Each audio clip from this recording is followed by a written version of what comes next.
Week 12 of the NFL season kicks off tonight between the Buffalo Bills and the Houston Texans in what is a pivotal game for the AFC playoff race. While the AFC is going to decide itself out, we need to decide how our fantasy football playoff races are going to play out, and we need to make sure we have the right players in our lineups and the right players out of our lineups in order to move closer towards a playoff berth or continue the trend we are already on this fantasy football season. So let's get into our Week 12 start and sit guide here on Blitz Sports Media.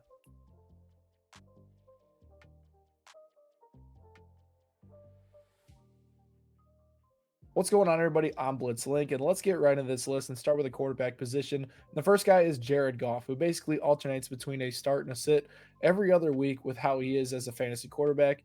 Last week against Philadelphia, he was pressured on nearly 40% of his dropbacks and really struggled last week to find any sort of consistency. That led to a bad day in fantasy football, and Goff was not very productive. Overall, on the year, he's been pretty solid in matching his production from the past few seasons. He's tied for second in the NFL in passing touchdowns, and he's on track for his third highest points per game average of his career at 17.4. This week against the New York Giants, who have ranked near the bottom in the NFL in terms of passing yards allowed, passing touchdowns allowed, and fantasy points allowed to the quarterback position. While they do have a plethora of big names rushing the passer, their pass rush win rates rank around the bottom half of the NFL this year. And if they can't get to Jared Goff at home, they're going to struggle. Goff should be in for a very good game against the New York Giants. The next quarterback, Bryce Young. Young is coming off of his best performance of the season with 448 passing yards and 3 touchdowns. Before that, that marked only the second time the guy's gone over 200 passing yards and 7 passing yards attempt this season. Young has struggled this year, 31st in yards per attempt, 38 in highly accurate throw rate. But I think for the first time this year, Bryce Young is going to be feeling it and having a back-to-back good performance against San Francisco, who's allowed the most passing yards per game, the fourth most passing touchdowns, and the fourth highest completion percentage over expected. Since they lost Nick Bosa, their pass rush has been really bad, and when Bryce Young has been able to stay upright, he has had very good fantasy production. Think of Jacoby Brissett and how successful he was last week against this defense. Start Bryce Young this week, and you won't regret it. The other guy, Jacoby Brissett, who we already mentioned, it's been a volume thing for him. He's been a QB1 every single week. He's been the starting quarterback, which is a far cry from what Kyler Murray was in his consistency as a starter. Jacoby Brissett during that stretch, first in passing yards since week 6, and he's averaging over 44 passing attempts per game over the past few weeks. He's right inside the top 15 in yards per attempt, passing touchdowns, and a highly accurate throw rate since he took over as the starting quarterback. Now, the Jacksonville Jaguars are coming off of one of their better defensive performances of the year, but they have surrendered at least 17 points to 6 of their last 7 quarterbacks over that stretch. And, it's not looking great for Jacksonville. And I think this Arizona defense should be, or offense, sorry, should be able to exploit this Jacksonville defense and what I think might be a trap game heading into week 12. Quarterbacks, I'm sitting Jordan Love is the first guy who is basically the last thing we see when we talk about consistent quarterbacks. Love has been 2 weeks as a quarterback 24 and then 2 weeks as a top 12 guy in the last 4 weeks. He's one of the highest rated quarterbacks in terms of the EPA metric, but for per drop accuracy, he's right around the middle of the pack. He struggled fantasy, especially. I mean, over 18 points only 3 times this year. And while this offense does have some talent around it, I know the Tucker Craft is a big loss for them. Minnesota is an incredibly tough matchup as well. Since Andrew Van Ginkel returned to this defense, their pass rush numbers have significantly increased, and their overall defensive production has also increased. So, Jordan Love, keep him out of your starting lineups this week. The other guy I know some teams won't be able to afford to sit, but I think you should is Dak Prescott for the Dallas Cowboys. Prescott's been really good this year, and I think the pairing with Brian Schottenheimer is exactly what he needed to continue his play at a really high level. He ranks top 5 this year in passing yards per game, passing touchdowns, and catchable target rate. This year alone, he's been really good at home, and on his career, he's averaging 23 points per game, against Philadelphia.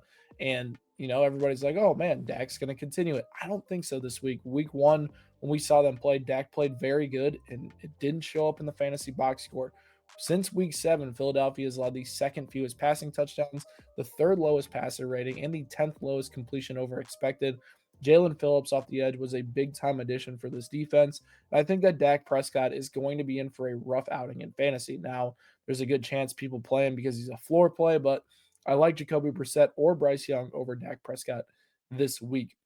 The next guy is Trevor Lawrence, and Trevor Lawrence is on the opposite side of that Arizona matchup. And over his last 3 games, 2 touchdowns, 3 interceptions, and only averaging 177 yards per game. This Jacksonville offense has been productive when their ground game has been active, and Trevor Lawrence has only had fantasy production this year when he's been able to run effectively. He's ranked near the bottom of the NFL for quarterbacks in yards per attempt and accurate throw rate. This week they get the Cardinals, who, they've had some rough patches here the past 2 weeks, but they rank 7th in fewest fantasy points allowed to the position and have the highest completion over expected since week 7 and 8th fewest yards per attempt. So this is a tough defensive pass matchup for Trevor Lawrence. They're going to have to rely heavily on Travis Etienne if they're going to win that ball game. As far as running backs, let's start with Alvin Kamara. Far from consistent, but this is the week that Alvin Kamara gets back on track for the second straight week. In week 10, he had 25 touches and over 60% of offensive snaps while he handled every single red zone touch. That's exactly what you want to see from Alvin Kamara, who has really struggled this season and has been far from consistent. I think this week he has his second straight good week against Atlanta, who has been one of the most generous offenses to opposing running backs this year. Kamara's missed tackle rate is not as bad as it looks, and if he gets a little bit of red zone work, Kamara should be in for a strong RB2 performance. Another RB2 I'm looking at this week is Kenneth Walker for the Seattle Seahawks, who had a bounce back week last week. We saw his snap share numbers increase. He handled the most carries on the team, and he ran more routes than Zach Charbonnet, which is a big time utilization increase going forward, which should help him on a per play basis. He always looks good. Efficiency numbers as his missed tackles forced, place him among the best in the league. And then this week he gets the Titans. I know the Titans have been a little bit better against the run since Jeffrey Simmons returned, but this is a plus matchup where Seattle should be up 2 scores in this game with their defense, and Kenneth Walker should be able to cash in on this matchup. David Montgomery is the next one, and this is purely matchup dependent with Montgomery, who has been very bad in fantasy football this year. His touches have fluctuated. He's not cashing in around the red zone, and it's just not looking great right now for Montgomery in fantasy. But what's encouraging is Dan Campbell mentioned that he needs to get Montgomery more touches going forward, and the matchup this week against the New York Giants, where they've been one of the weakest defenses in the NFL against the run. They're currently bottom 2 in rushing yards allowed since week 7, and they give up chunk plays at an alarming rate. So David Montgomery, a guy that I am finding a way to get in my lineup. The next guy is Aaron Jones for the Minnesota Vikings. He stepped into a very impressive role in this backfield since he returned from injury, operating at over 70% of snaps over the last 2 games and averaging 15 touches per game. He's taken over the early down work and still has his passing role that have been very good. His per touch basis metrics aren't very good. He's not making a ton of guys miss, and it's been in a large part due to his production of what the offensive line has given in front of him. And then Jones has gone down basically after that. This week, it's going to be tough against Green Bay, who's tightened a little bit since week 7 against the run. They're limiting explosive plays and tackling efficiency at a very high level as of late. And they allowed last week the New York Giants to be at a very low yards per carry, despite a significant workload against that defense. So Aaron Jones, I'm a bit bullish on his week 12 outlook. The next guy, Zonovan Bam Knight for the Arizona Cardinals. Trey Benson started practicing this week. I find it unlikely that he goes since his window just opened up, but this is probably the last week that Bam Knight is a viable start, and I think some people are going to try to force him into their lineup. But Jacksonville probably has the most underrated run defense in the NFL, and I highly recommend avoiding doing that. They rank near the top of the league in terms of limiting rushing yards, explosive plays, and tackle breaking opportunities. Even last week, we saw Michael Carter take a bigger workload, and this Cardinals backfield, since Benson went down, has been a rotating trio between Bam Knight, Amari Demercado, Michael Carter, and none of them have provided consistent production. So don't start Zonovan Knight in what might be his last game as the team starter. And then the final one, a spicy one here. I'm benching Ashton Jeanty this week. And I know it's coming off of his 6 carries for 7 yards performance, but it's just not looking good right now. The Raiders have significant injuries on the front of their offensive line that has prevented Jeanty from having any sort of running room. His efficiency metrics look fine, but he has no room to run. And they only gave him the ball 6 times on the ground last week, which is very concerning heading into this week, where he plays the Cleveland Browns, who have been one of the best defenses in the NFL against the run this year. Number 1 in DVOA. They rank near the top of the league in terms of limiting explosive plays, 4th in fantasy points allowed. This is a very tough matchup, and I know the Las Vegas is going to try to get Jeanty more volume, but the Browns haven't even allowed a rushing touchdown since week 5. This is a very tough matchup, and Jeanty is going to be one of those players in the consensus top 40 that just does not live up to that expectation this week. As far as wide receivers, I'm starting. Let's start with the hottest name off the waiver wire the last 2 weeks, Michael Wilson for the Arizona Cardinals. He's coming off a 15 catch, 185-yard performance on 18 targets. And with Myron Harrison Jr. out again this week, he is absolutely going to be in for a very nice performance. He came off of a 60.9% air yard share and 3.94 yards per route run. Sure, those numbers are going to drop, but like I mentioned, Jacoby Brissett is throwing the ball at one of the highest rates in the league, and Jacksonville ranks bottom 10 in the NFL in perimeter receiving points allowed since week 7. So the matchup speaks for itself. Get Michael Wilson in your lineup. The volume will be there. The matchup's good. Expect 2 good weeks from the young receiver from Arizona. The next guy who's been heating up as of late is Jameson Williams for the Detroit Lions. Since Dan Campbell took over for play calling duty, J-Mo's route tree has significantly expanded. He's seen more work over the middle of the field, and he has 10 catches for 207 yards and 2 touchdowns on 14 targets across that stretch. He now has at least 6 targets in 3 straight games, and he's seen a 31% air yard share. That bodes well this week against the New York Giants, who allowed 14 receivers to score 14 or more points and allowed the deep ball at one of the highest rates in the NFL. J-Mo is scoring 15 points in this game. One of my safest predictions this week. The other guy that I really like is Chris Olave. And I know a lot of people think he's an incredibly inconsistent option. I think he trends more to have him in your lineup lock than he does out of your lineup at this point. Tyler Shuck's 2 starts with him. He produced wide receiver 44, and then he finished as wide receiver 6. So it's a bit of a mixed bag, but he's had a 21% target share and a 40% air yard share during that time. Atlanta, who they're facing this week, has been pretty single high base this year, I would say. And Chris Olave been very good against that coverage. 23% target share, 4 yards per route run, and they've allowed the second most PPR points per target since week 7. Chris Olave is going to cash in on this matchup and have a monster day. Jordan Addison is not going to cash in this week. He's a must sit, and he's really struggled since J.J. McCarthy took over as a starting quarterback. Even with a red zone touchdown in week 11, he only finished with 10 points on 2 catches for 20 yards against the Bears. He's totaled just 7 catches for 103 yards and 1 score on 22 targets with J.J. McCarthy this year. That's brutal, and his yards per route run are sitting at 1. That's not good for a guy that's lived on deep targets and playing next to Justin Jefferson, where he receives a significant amount of volume. J.J. McCarthy's completion rate was right around 50% last week. And with Jordan Addison being a part of this offense and the passing game being volatile, tough matchup against Green Bay, I want no part of it this week. Jordan Addison, don't put him in your starting lineup. The next guy is Michael Pittman Jr.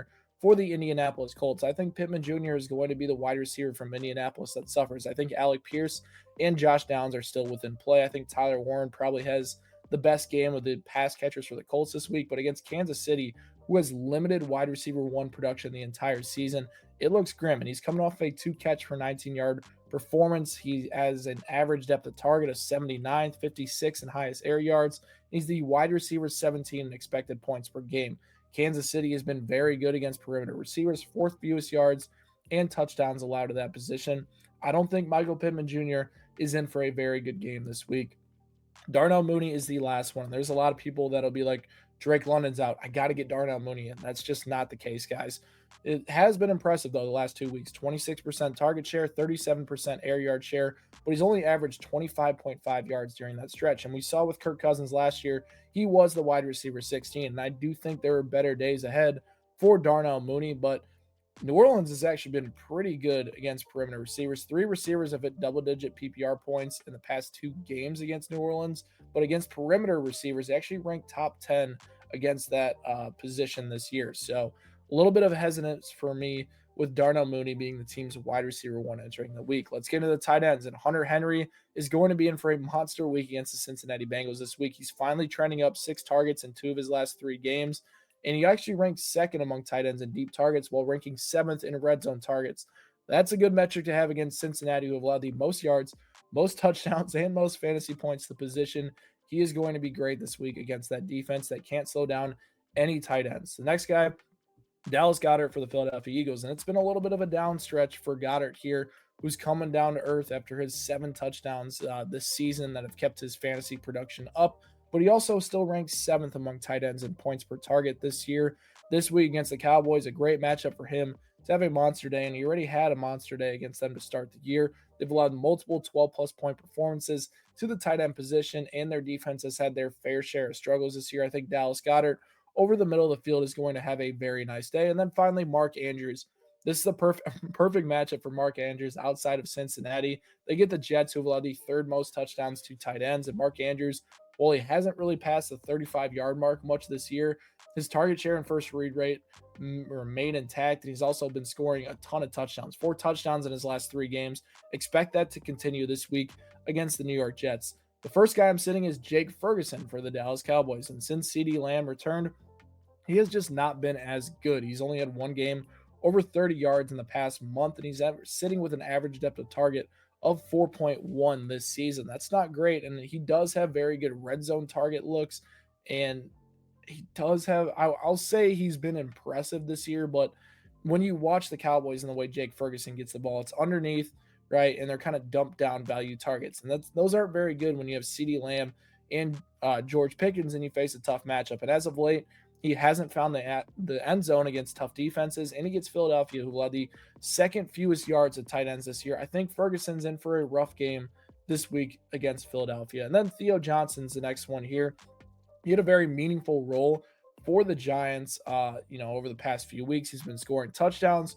He had his volume increase, and with Jackson Dart potentially coming back, that definitely gives him a big time boost. But this week, I think he's in for a down performance against Detroit, who is really stiffened against tight ends. They're only allowing 11.1 points per game to the position over the past month, and they rank 12th in terms of yardage allowed. So I think it's a tough matchup for Theo Johnson to have a tight end 1 performance. And then finally, Juwan Johnson, who's finally been turning it up with Tyler Shuckett as his quarterback.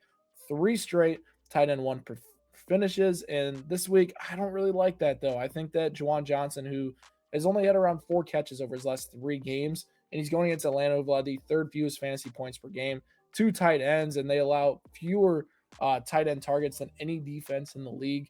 It's a tough matchup. Juwan Johnson is not going to cash in like he didn't cash in against Atlanta to open this season. Let's get to the defenses and kickers, and we'll fly through these for you guys here. The Browns are going against the Las Vegas Raiders, and it is going to be a massacre for both offenses in this one. The unders at 35. Geno Smith has turned the ball over in multiple straight games. Cleveland has 3 sacks in 4 straight games.